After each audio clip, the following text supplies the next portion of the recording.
안녕하세요. 인천권역 심내혈관질환센터 예방관리과 교수 문광호입니다.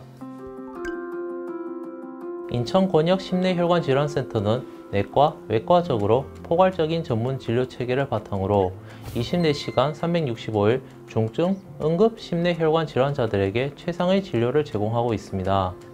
급성기 전문 치료뿐만 아니라 예방, 재활, 퇴원 후 지역사회 관리에 이르는 전주기 관리 체계를 바탕으로 인천 지역사회 심내혈관 질환 협력 체계 유지에 중추적 역할을 수행하고 있으며 전문 인력 육성과 지역 주민 교육 또한 진행하고 있습니다. 인천 권역 심내혈관질환센터는 심혈관센터, 뇌혈관센터, 심내재활센터, 그리고 예방관리센터로 구성되어 있으며 각 센터들의 유기적인 협력 체계를 바탕으로 신속하고 집중적인 전문 치료를 제공하고 있습니다.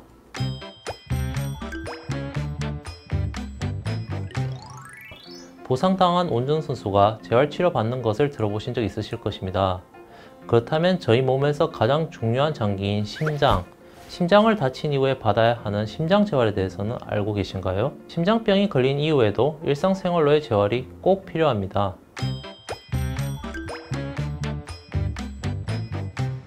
심장재활은 심장병 환자들의 예후와 생존율을 높여주며 환자의 일상생활로의 복귀를 도와주는 일련의 운동치료 및 위험인자 관리 프로그램입니다. 옛날에는 심장병으로 입원한 환자분들에게 침상 안정을 처방하고 퇴원 후에도 일상생활에서 부담스러운 동작을 하거나 운동을 하는 것을 삼가하라고 말씀드렸었습니다. 최근 연구들에서는 적당한 운동이 심장병 환자들의 회복을 빠르게 하고 예후도 좋다는 것이 밝혀졌습니다. 너무 무리한 운동은 심장에 부담을 주기 때문에 심장재활 운동 프로그램을 통해서 병원에서 환자분의 심장 상태를 자세히 확인하고 체계적으로 맞춘 운동을 수행하여 환자의 예후를 좋게 만드는 것이 필요합니다. 이렇게 우리에게 많이 생소하고 낯설지만 환자분들에겐 꼭 필요한 심장재활에 대해서 더 자세하게 알아보도록 하겠습니다.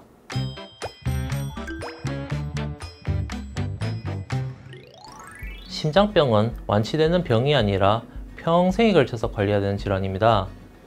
국내 연구에 따르면 급성심근경색 환자가 24개월 이내에 사망하거나 질환이 재발하는 비율은 약 19%로 매우 높은 편입니다.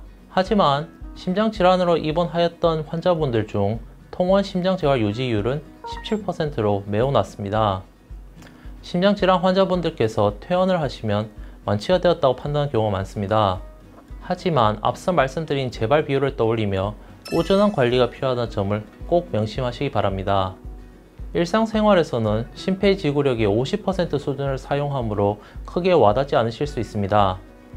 하지만 조금 무리한 운동을 하거나 등산을 하면 심폐지구력이 일반인들의 3분의 2 수준으로 떨어진 환자분들은 운동 능력이 떨어져 있음을 체감하실 수 있습니다. 또한 활동 중에 가슴이 답답하다든지 어지러움, 불면, 불안 등을 느끼시는 경우가 많습니다. 이러한 문제점을 최대한 해결하여 환자분들의 질환 이전 생활로 복귀하는 것을 돕도록 하는 것이 심장재활입니다.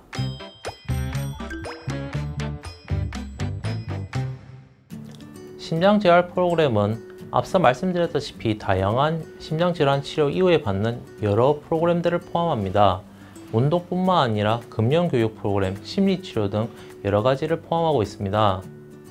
심장재활의 과정은 크게 입원 심장재활, 외래 심장재활, 자가 심장재활로 나누어집니다. 즉 병원에서도 퇴원한 이후에도 꾸준히 해주셔야 하는 것이 심장재활이라고 할 수 있겠습니다. 이에 대한 자세한 내용은 이후 영상에서 자세히 설명드리도록 하겠습니다.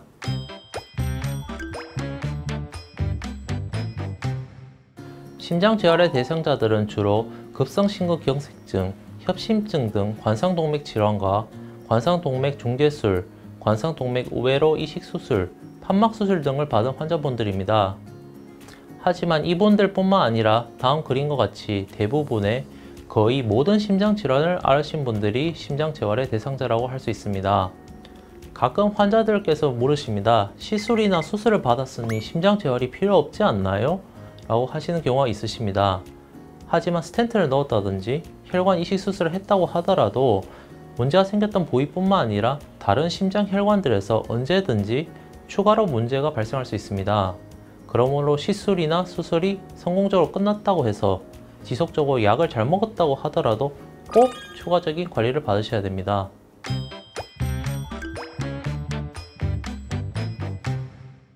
심장 재활을 한 환자들은 심장 재활을 하지 않은 환자들에 비해서 최대 산소 소모량이 20에서 30% 정도 증가하게 됩니다.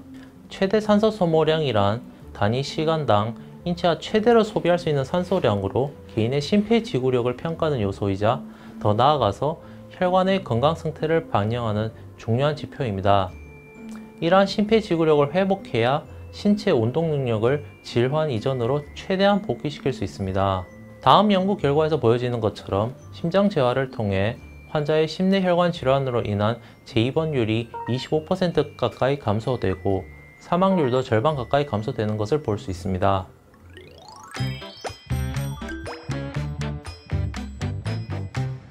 올해 봄에 급성 심근경색으로 저희 병원에 입원했던 한 환자분이 계십니다. 심장평가 결과에서 안정시 심박수 110, 최대 심박수 145이면서 최대 산소 소모량이 22.7이셨습니다. 해당 검사 결과를 바탕으로 다음과 그림과 같이 목표 심박수를 정하고 운동 종류, 시간, 그리고 강도를 정하였습니다. 해당 내용에 대한 자세한 설명은 추후 영상에서 설명드리도록 하겠습니다. 심장 재활을 꾸준히 하신 결과 2달 뒤 최대 산소 소모량이 28.1로 24%나 상승하신 걸 볼 수 있습니다. 다음 표에서 보시다시피 처음에는 심장 상태가 매우 나쁜 수준이셨는데 2달 뒤에는 보통으로 크게 호전되신 것을 볼 수 있습니다.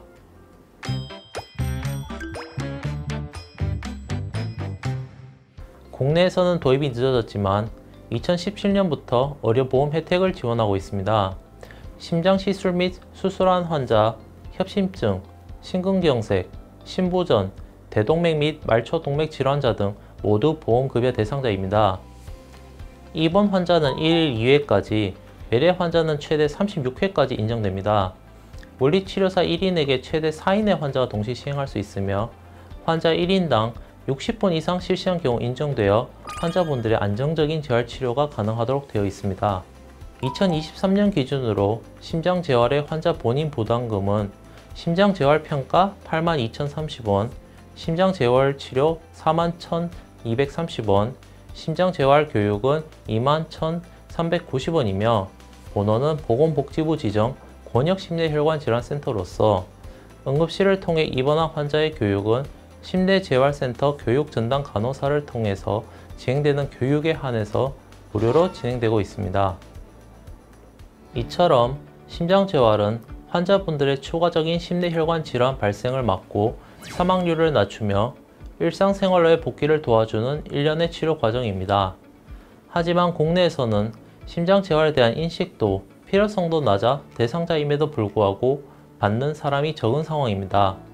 2022년 보고에 따르면 심장재활에 대해서 의사의 협진 의뢰율은 97%이나 퇴원 후 심장재활 등록률은 47%, 유지율은 17%로 매우 낮은 상황이라고 합니다. 심장재활은 다른 일반적인 치료와 다르게 단순하게 약만 먹는 것이 아니라 환자분들께서 직접 적극적으로 참여하셔야 됩니다. 재활 목표에 다다를 때까지 의료진과 같이 협력하여야 위험을 줄일 수 있습니다. 예후와 생존율을 높여주며 환자의 일상생활의 복귀를 도와주는 심장재활, 꼭 심장재활을 기억해 주시고 저희 인하대병원 권역심내혈관질환센터에서 심장재활에 참여해 주시면 감사하겠습니다. 지금까지 인하대병원 인천권역심내혈관질환센터였습니다. 감사합니다.